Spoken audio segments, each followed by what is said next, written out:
తెలంగాణలో భారతదేశం విలీనమైంది. కానీ ఆ విలీనమైన తర్వాత ప్రధానంగా వచ్చిన సమస్యల్లో మొట్టమొదటి సమస్య ఉంటే ఆ రోజు నుంచి ఈ రోజు వరకు కూడా నిరుద్యోగ సమస్య. కానీ ఆ నిరుద్యోగ సమస్యని గత ప్రభుత్వాలు ఏ ప్రభుత్వాలు వచ్చినా కూడా తెలంగాణ ఉమ్మడి ఆంధ్రప్రదేశ్ ఉన్నప్పుడు కానీ ఆ తర్వాత తెలంగాణ వచ్చిన తర్వాత కూడా ఏ ప్రభుత్వాలు కూడా గతంలో ఉన్న ప్రభుత్వం కానీ ఇప్పుడున్న ప్రభుత్వాలు కానీ ఎప్పుడు కూడా నిరుద్యోగులకు బాధనే మిగులుతున్నాయి, నిరుద్యోగులకు ఆత్మాభిమానం లేకుండా చేస్తున్నాయి. నేను ఈ మాట ఎందుకంటున్నా అంటే గతంలో అనేక సార్లు మా దగ్గరకు వచ్చి మా లైబ్రరీలోకి వచ్చి మా స్టడీలకు వచ్చి కూర్చున్నటువంటి కాంగ్రెస్ ప్రభుత్వము మీకు వస్తేనే 2 లక్షల ఉద్యోగాలు ఇస్తాము, సంవత్సరంలో 2 లక్షల ఉద్యోగాలు ఇస్తామని చెప్పింది. కానీ తీరా చూస్తే ఈరోజు 1,80,000 మాత్రమే ఖాళీ ఉన్నాయి. అంటే మోసం చేసి అధికారంలోకి వచ్చిన కాంగ్రెస్ ప్రభుత్వం మోసం చేసి అధికారంలోకి వచ్చిందని క్లియర్గా అర్థమవుతుంది. ఆ తర్వాత సంవత్సరంలో ఇస్తామని చెప్పేసి పాత అన్ని నోటిఫికేషన్లు ఇచ్చి ఎగ్జామ్లు రాసిన ఉద్యోగాలను పత్రాలు ఇచ్చి వాళ్ళ లెక్కలు వేసుకుంటున్నారు. ఏదైనా చట్టం ఉంటే చట్టం పాస్ అయిన తర్వాత ఆ చట్టం యొక్క విలువ ఉంటుంది. కానీ చట్టం రాకన్నా ముందే ఆ చట్టంకి సంబంధించిన విలువ లేకుంటుంది. ఒకసారి ఆ తర్వాత ఒకసారి మనం గమనిస్తే ఒక మంత్రి 50,000 ఒక ముఖ్యమంత్రి 60,000 ఇంకో మంత్రి 70,000 ఇంకో మంత్రి 1,00,000 అని చెప్పేసి నిరుద్యోగుల యొక్క జీవితాలతో ఆడుకుంటున్నారు. నిరుద్యోగుల పైన అనునిత్యం వీళ్ళ దాడి జరుగుతుంది. ముఖ్యమంత్రి స్థాయి నుంచి కింది స్థాయి వరకు అడుగడుగున దాడి జరుగుతుంది. నిరుద్యోగుల వైపున నిరుద్యోగుల విధానాలపైన దాడి జరుగుతుంది. ఈరోజు పోలీసులచే ఎక్కడ చూసినా పోలీసులచే అణచివేత గురి చేస్తున్నారు. ఒక రౌండ్ టేబుల్ సమావేశం పెట్టుకుంటామన్నా పోలీసులచే అణచివేత గురి చేస్తున్నారు. ఒక చిన్న మీటింగ్ పెట్టుకుంటామన్నా పోలీసులచే ఈ ప్రభుత్వం అణచివేత గురి చేస్తుంది. కానీ దయచేసి మీకు ప్రభుత్వానికి మేము కూడా మీ బిడ్డలమా మీ శత్రువులం అనేది ప్రభుత్వం తేల్చుకోవాలి. మీ బిడ్డలమా మీ శత్రువులం అనేది మీరు ఒక స్టేట్మెంట్ ఇవ్వండి. శత్రువులా మీ బిడ్డలమా మీరే స్టేట్మెంట్ ఇచ్చి దీన్ని ఇంకా ఈ ఉద్యమాన్ని ముందుకు తీసుకెళ్తామా బంద్ చేస్తామనేది మేము అప్పుడు తెలుసుకుంటాం. ఈ రోజు గ్రూప్ 1 ప్రధానంగా చెప్తే గ్రూప్ 1 కోర్టు చివాట్లు పెట్టిన తర్వాత కూడా మళ్ళీ సిగ్గు లేకుండా మీరు మళ్ళీ వెళ్తున్నారు. ఎక్కడికి వెళ్తున్నారు? మళ్ళీ డివిజన్ బెంచ్కి టీజీపీఎస్ని అడ్డు పెట్టుకుని వెళ్తున్నారు. టీజీపీఎస్లో పారదర్శకత లేదు, ఇంటిగ్రిటీ లేదని చెప్పేసి కోర్టు చెప్పినా కూడా మళ్ళీ వెళ్ళి ఆ యావత్ తెలంగాణ నిరుద్యోగుల పైన ఉద్యమమే చేస్తున్నారు. మేము ఉద్యమం చేస్తే మా పైన మీరు యుద్ధం చేస్తున్నారు. అందుకే ఈ కాంగ్రెస్ ప్రభుత్వాన్ని కాంగ్రెస్ లీడర్లని హెచ్చరిస్తూ ఉన్నాం. మేము ఈ వేదిక నుంచి మీరు గనక ఇప్పుడే గ్రూప్ 1 మా పైన యుద్ధం చేస్తున్నట్టు డివిజన్ బెంచ్ కోకుండా మళ్ళీ ప్రిలిమ్స్ నిర్వహించాలి. ప్రిలిమ్స్ నిర్వహించకన్నా ముందే జీవో 29 రద్దు చేయాలని చెప్పేసి యావత్ తెలంగాణ నిరుద్యోగుల పక్షాన డిమాండ్ చేస్తున్నాం. స్వాగతిస్తున్నాం. రావడం ఇదొక్క రోజు వచ్చిపోవడం కాదు. ప్రతిరోజు మా ఎంబడి ఉండాలి. ప్రతి సమస్య పైన మా ఎంబడి ఉండాలి. జీవో 29 రద్దు చేయాల్సిన విషయం వాళ్ళ పైన ఉంది. దానిపైన కూడా ఫైట్ చేయాలి. మొట్టమొదటిసారిగా ఇప్పుడు రద్దు చేసింది జీవో 29, జీవో 46, జీవో 108. ఈ 3 జీవోలను ఇమ్మీడియట్ గా రద్దు చేయాలి. దానికోసం మా ఎంట ఉండాలి. ఈ రోజు ఆహ్వానించడం ప్రతిరోజు కూడా మా ఎంట రాజగోపాల్ అన్న మా ఎంట ఉండాలి. అట్లా ఉంటేనే ఆ రోజు మేము ఆహ్వానిస్తాం. మా ఎంట ఉండని భరోసా ఇచ్చిండు. మా ఎంట ఉంటాడా లేదని 50,000 ఉద్యోగాలు ఇచ్చింది ప్రభుత్వం అని చెప్తా ఉన్నారు. మరి మీరు ఎందుకు మాట్లాడలేదు దాని గురించి? 50,000 ఉద్యోగాలు ఇవ్వలేదు. అదంతా కూడా నేను ఎప్పుడు చెప్తున్నాం. మేము మాకు 50,000 ఉద్యోగాలు ఇవ్వలేదు. ఓన్లీ పత్రాలు మాత్రమే మాకు ఇచ్చిండ్రు. వచ్చిన తర్వాత ఓన్లీ పత్రాలు మాత్రమే మాకు ఇచ్చిండ్రు. నోటిఫికేషన్ లేదు. ఇచ్చిన నోటిఫికేషన్లు ఏంట 4 నోటిఫికేషన్లు. ఇచ్చిన 4 నోటిఫికేషన్లలో ఒకటే నోటిఫికేషన్ రిజల్ట్ వచ్చింది. 5,900 కలిపినటువంటి డిఎస్సి మాత్రమే రిజల్ట్ వచ్చింది. ఇంకా 3 నోటిఫికేషన్లు రిజల్ట్ రాలేదు. వాళ్ళు వచ్చిన తర్వాత 11,600 పోస్టులు మాత్రమే రిలీజ్ చేసిండ్రు. మిగతా 5,600 పోస్టులకు ఇంకా రిజల్ట్ ఇవ్వలేదు. మాకు 50,000 ఉద్యోగాలు ఇవ్వలేదు, 60,000 ఉద్యోగాలు ఇవ్వలేదు, 1,00,000 ఉద్యోగాలు ఇవ్వలేదు. ఇదంతా కాంగ్రెస్ పార్టీ ఆడుతున్నటువంటి నాటకం. అందరికీ నమస్కారం. నా పేరు బుక్యా కుమార్, తెలంగాణ బీఈడీ అభ్యర్థుల సంఘం రాష్ట్ర అధ్యక్షుడిని. ఈ రాష్ట్ర ప్రభుత్వం మేము 50,000 ఉద్యోగాలు ఇచ్చినాం, 60,000 ఉద్యోగాలు ఇచ్చినాం, 70,000 ఉద్యోగాలు ఇచ్చినాం, 1,00,000 ఉద్యోగాలు ఇచ్చినామని చెప్పేసి పూటకో మాట గడియకో మాట మాట్లాడుతూ ఉంది.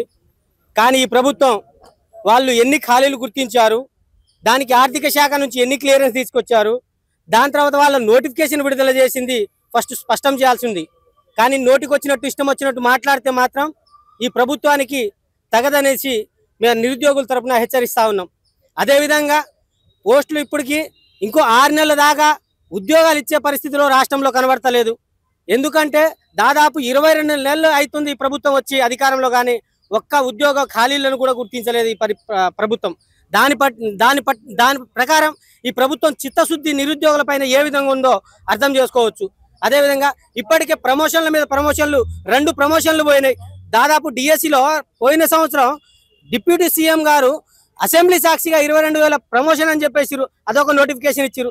దాని ద్వారా కూడా భర్తీ చేయాల్సిన ఉద్యోగాలు 22 ఖాళీగానే ఉన్నాయి. మళ్ళా మొన్న కూడా 4,500 డిఎస్సి పోస్టులను కూడా మళ్ళా భర్తీ చేసి ప్రమోషన్ల ద్వారా భర్తీ చేశారు. అదేవిధంగా 2 నోటిఫికేషన్లు అయినాయి. మరి నిరుద్యోగులతో ఎందుకు భర్తీ చేస్తా ఉన్నారు? మీ జీవో ప్రకారం చూసుకున్నా కూడా 70% ప్రమోషన్ పోతే 30% డైరెక్ట్ రిక్రూట్మెంట్ ద్వారా భర్తీ చేయాల్సిందే కదా.